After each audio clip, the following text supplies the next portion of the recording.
So hello student, welcome to this video. चलिए देखते हैं यहाँ पे कक्षा 9वीं सामाजिक विज्ञान के बच्चों का यहाँ पे अर्धवार्षिक का आपका जो पेपर होने वाला है उसके लिए हम यहाँ पे क्वेश्चन पेपर लेकर के आ चुके हैं। पहला क्वेश्चन आपका सही विकल्प के रहेंगे, 6 अंक की रहेंगे सही विकल्प स्टार्टिंग में।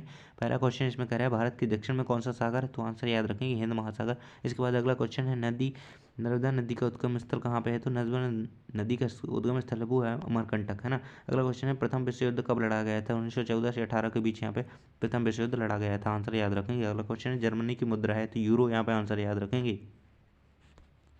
इसके बाद अगला क्वेश्चन आता है आपका लोकतंत्र जनता के लिए जनता के द्वारा जनता का शासन है, तो यहाँ पे इसका आंसर हो जाएगा ये किसकी अवधारणा है, तो अब्राहम लिंकन ने कहा था कि लोकतंत्र जनता के लिए जनता के द्वारा जनता का शासन होता है, अब्राहम लिंकन की ये अवधारणा है। अगला क्वेश्चन है हरित क्रांति के संबंध है, तो ये है गेहूँ चावल के उत्पादन से हरित क्रांति के संबंध होता है, आंसर याद रखेंगे गेहूँ चावल के उत्पादन से।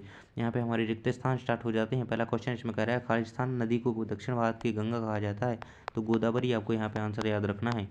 गोदावरी नदी है जो उसको दक्षिण भारत की गंगा के नाम से जाना जाता है। अगला क्वेश्चन है कार्ल मार्क्स की रचना किसने की थी, तो कार्ल मार्क्स ने कौन सी ग्रंथ की रचना की थी, तो दास कैपिटल, पे आंसर याद रखेंगे कि दास कैपिटल, है ना। इस प्रकार से हम इसके आंसर याद रख सकते हैं। दास कैपिटल यहाँ पे कार्ल मार्क्स का एक ग्रंथ है जिसकी उन्होंने रचना की थी, तो दास कैपिटल आप याद रखेंगे कार्ल मार्क्स का ग्रंथ है। अगला क्वेश्चन है आपका यहाँ पे भारत में वोट डालने की उम्र क्या है, तो 18 वर्ष, आपको सभी को पता होगी 18 वर्ष यहाँ पे भारत में वोट डालने की उम्र है, आप आंसर याद रखें। अगला क्वेश्चन है आपका मध्य प्रदेश में लोकसभा सीटों की संख्या, लोकसभा सीटों की बात कर रहा है और मध्य प्रदेश की बात कर रहा है। मध्य प्रदेश में कितनी है, तो यहाँ पे 29 आंसर हो जाएगा आपका।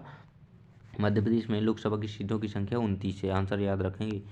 अगला क्वेश्चन है आपका खालिस्तान की कमी के कारण कीमतें बढ़ जाती हैं, तो यहाँ पे खाद्य की कमी के कारण कीमतें बढ़ जाती हैं, आंसर याद रखेंगे खाद्य, यहाँ पे आंसर खाद्य भरेंगे। अगला क्वेश्चन है संविधान सभा की प्रथम बैठक कब हुई थी, तो 9 दिसंबर सन 1946 को यहाँ पे आपकी संविधान सभा की प्रथम बैठक हुई थी, आंसर याद रखेंगे 9 दिसंबर सन 1946। सही जोड़ियाँ स्टार्ट होती हैं, फूलों की बौछार की आपसे जोड़ी मिल जाएगी कहवा से। यहाँ पे चावल का प्रमुख द्वीप जो है चावल उत्पादक द्वीप जावा है, तो राष्ट्रीय सुरक्षा अधिनियम कब आया था, 2013 में आया था। इस प्रकार से आप इन सभी के आंसर देखते चलेंगे। अगला है आपका भारत में प्रथम आम चुनाव जो हुए थे 1951 से 1952 के बीच हुए थे, यानी 1951-52 में हुए थे।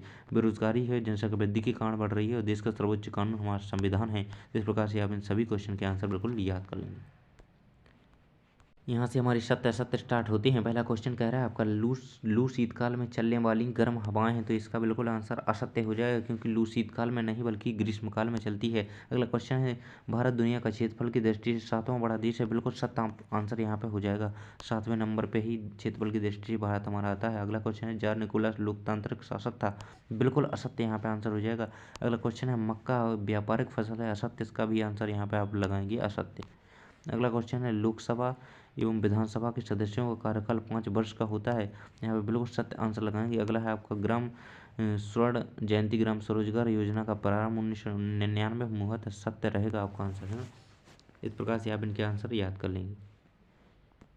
चलिए आगे देखते हैं, एक शब्द या वाक्य में उत्तर लिखिए। पहला क्वेश्चन आपका कह रहा है भारत की स्थलीय पड़ोसी देशों की संख्या कितनी है, तो भारत की जो स्थलीय पड़ोसी सीमा से मिलने वाले देश हैं उनकी संख्या 7 है, यहाँ पर 7 आंसर याद रखेंगे। स्थलीय पड़ोसी सीमा के देश, है ना, उनके नाम यदि आप लिखना चाहें तो लिख सकते हैं चीन, पाकिस्तान, अफगानिस्तान, नेपाल, भूटान और म्यांमार, बांग्लादेश। इस प्रकार से आप इनके नाम लिख सकते हैं। 7 यहाँ पे आंसर लगाएंगे, संख्या पूछ रहा है तो 7 ही लिखेंगे, और यदि आप नाम लिखना चाहें तो और भी अच्छा है। अगला है और योगफोंक क्या था, योगफोंक एक युवा संगठन था, है ना, जो कि प्राचीन समय में यहाँ पे योगफोंक कैसे किस लिए बनाया गया था, तो 14 साल से कम उम्र के बच्चों के लिए एक नापसी युवा संगठन तैयार किया गया था जिसे योगफोंक नाम दिया गया था। यहाँ पे आप नाम याद रखेंगे, योगफोंक का अर्थ 14 साल से कम उम्र के बालकों के लिए एक संगठन तैयार किया गया है ना, नापसी युवा संगठन, तो जिसे योगफोंक नाम दिया गया। अगला क्वेश्चन है आपका पालमपुर की एक गैर कृषि क्रिया का नाम लिखना है आपको, तो यहाँ पे दुकानदारी आप आंसर लिख देंगे दुकानदारी। दुकानदारी किसी भी प्रकार की हो सकती है, और दुकानदारी तो किसी भी प्रकार की होती है, लेकिन गैर कृषि क्रिया का नाम चाहिए यहाँ पे, तो दुकानदारी गैर कृषि क्रिया है और ये दुकानदारी किसी भी प्रकार की चल जाएगी क्योंकि यहाँ पे गैर कृषि क्रिया पूछ रहा है ना। अगला क्वेश्चन है आपका रबी और खरीफ की फसलों का मुख्य साधन क्या है, तो रबी की फसलों के मुख्य साधन जो आप रबी की फसल के लिखेंगे तो गेहूँ, मटर, चना, जौ, इस प्रकार से आप लिख देंगे। अगला क्वेश्चन है आपका इसी में खरीफ के भी पूछ रहा है तो खरीफ की फसलों के नाम लिख देंगे, है ना। इस प्रकार से आप आंसर दे सकते हैं। खरीफ की में क्या लिख देंगे आप, उड़द लिख देंगे, सोयाबीन लिख देंगे, मूंगफली लिख देंगे, है ना, आंसर हो जाते हैं। अन्नपूर्णा योजना किस वर्ष प्रारंभ की गई थी? तो अन्नपूर्णा योजना जो है वो सन 2000 में आपकी प्रारंभ की गई थी, 2000 में, है ना। 2000 में आपकी अन्नपूर्णा योजना प्रारंभ करी गई थी, 1 अप्रैल सन 2000 में अन्नपूर्णा योजना प्रारंभ करी गई थी। अगला क्वेश्चन क्या है आपका, लोकसभा के सदस्यों को कहा जाता है, तो हमारे यहाँ लोकसभा के सदस्यों को सांसद कहा जाता है, आपको पता होगा। यहाँ पर आंसर ये याद रखेंगे, सांसद। लोकसभा के सदस्य क्या कहलाते हैं? सांसद।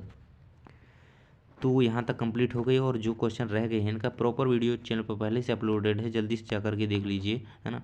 तो आप उसे जाकर के देख लेंगे, सभी के आंसर उसमें मिल जाएंगे। थैंक्स फॉर वॉचिंग, मिलते हैं अगले वीडियो में।